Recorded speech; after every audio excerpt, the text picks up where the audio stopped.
Philippine News newscast for June 21 to June 27, 2013. Good day to everyone. Magandang araw po sa inyong lahat and welcome to the website of Philippine News. These are our stories for the day. We'd like to start with the news that 3 Philippine attachés named in sex scandals that besets the Department of Foreign Affairs. The Department of Foreign Affairs, or the DFA, may be facing its worst crisis in years, if not decades. A party list Congress member blew the lead at the start of the week on an alleged sex scandal involving members of the country's diplomatic corps. Representative Walden Bello of Akbayan party list said that 3 Filipino diplomats were either forcing desperate overseas Filipino workers or OFWs to have sex with them, or were selling their countryfolk into prostitution. In response to Bello's statement, the DFA urged the victims to file for formal complaints.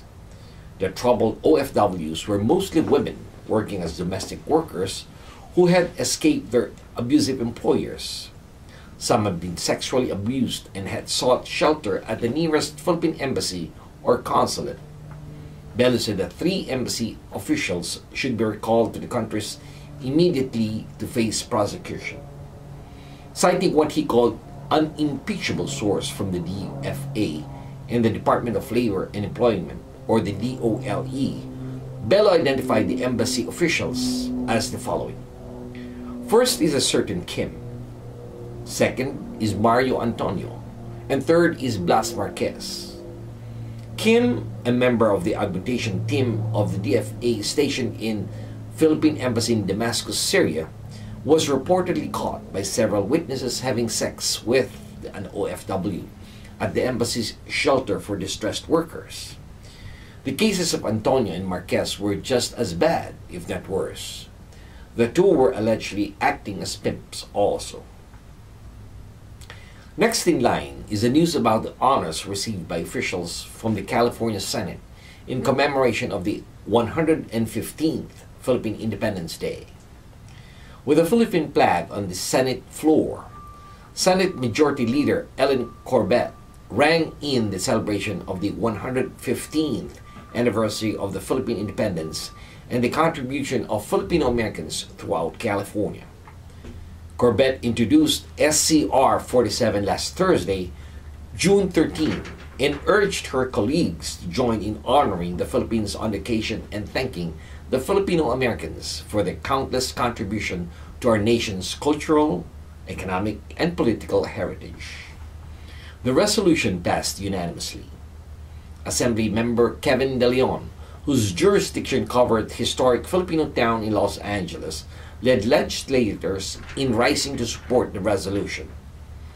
State Senator Mark Leno of newly remapped District 11, now covering Daly City, singled out Alice Bulos, acknowledged grandmother of the Filipino community.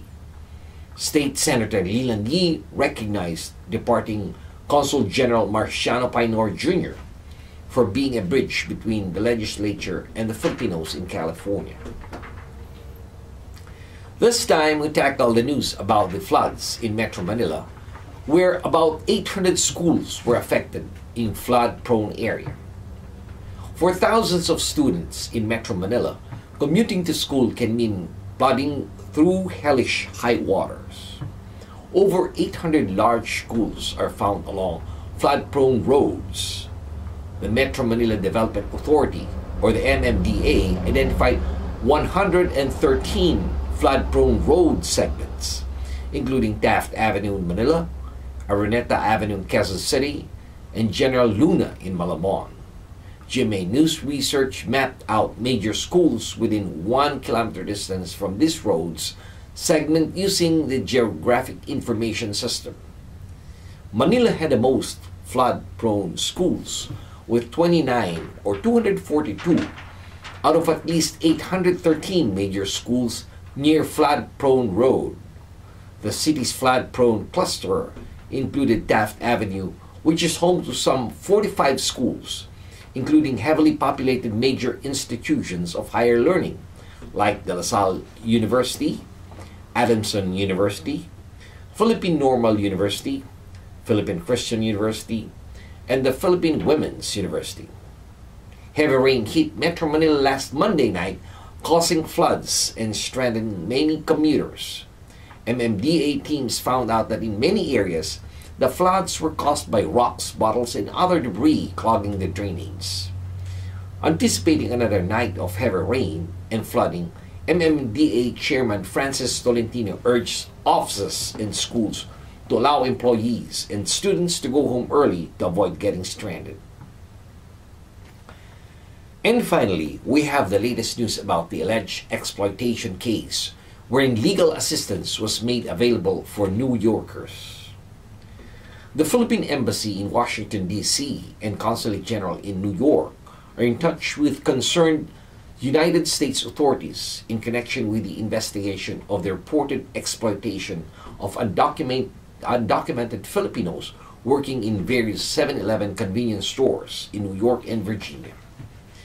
Acting on instructions from Ambassador Jose Cusillo, Labor Attaché Luz Viminda Padilla and Consul General Mario De Leon contacted the Department of Homeland Security, the Federal Bureau of Investigation, and the Nassau County District Attorney's Office and the Eastern District Court of New York to inquire the status of the case.